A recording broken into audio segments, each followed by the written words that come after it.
Ever since Mark Taylor's Australia beat West Indies 2-1 at home, cricket in Caribbean Isles has never been the same. Windies is now a pale shadow of the team that remained undefeated in the bilateral Test series for 15 years. The team which whitewashed England in successive Test series in the 80s have been whitewashed by South Africa and Australia and lost Test series to all nations including Bangladesh. The two-time world champions' fortunes hit a nadir when they failed to qualify for the ICC World Cup in India. They have just now lost a Test match to visiting India inside 3 days. Geographically, the West Indies don't exist. The little isles on the Caribbean Sea were bonded by a common game called cricket, which was brought to the isles by the British. West Indies played their first Test in 1928 but started enjoying more success in the 1960s when it became more of a black-dominated team. The 70s saw West Indies cricket dominated world cricket, culminating in the victory of the inaugural Prudential World Cup.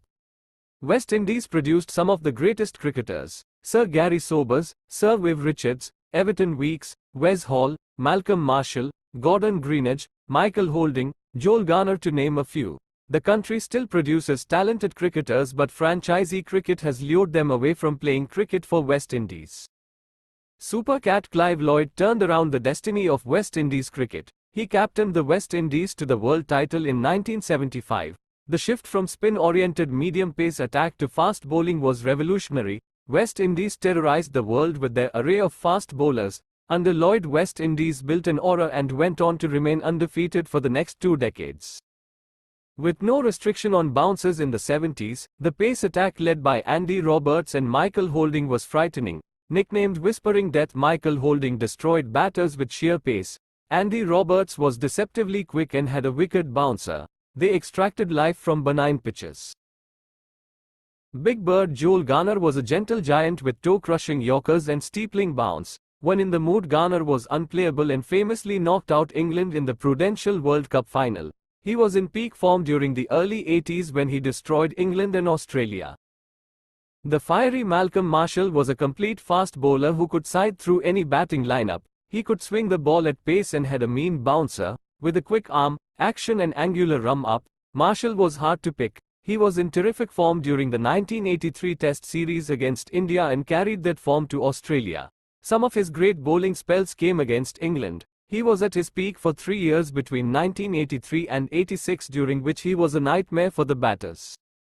The baton was passed to Ambrose and Walsh. The duo took more than 900 Test wickets between them. Walsh was the first bowler to take 500 Test wickets. They were the last of great fast bowlers from West Indies.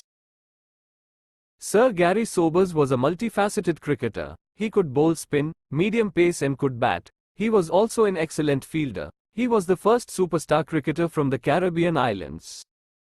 Viv Richards was a devastating batter who terrorized the bowlers with sheer aura. With nonchalant ease, Viv could tear any bowling attack to shreds. He was the most feared batter in the history of world cricket, and there will never be another cricketer like him.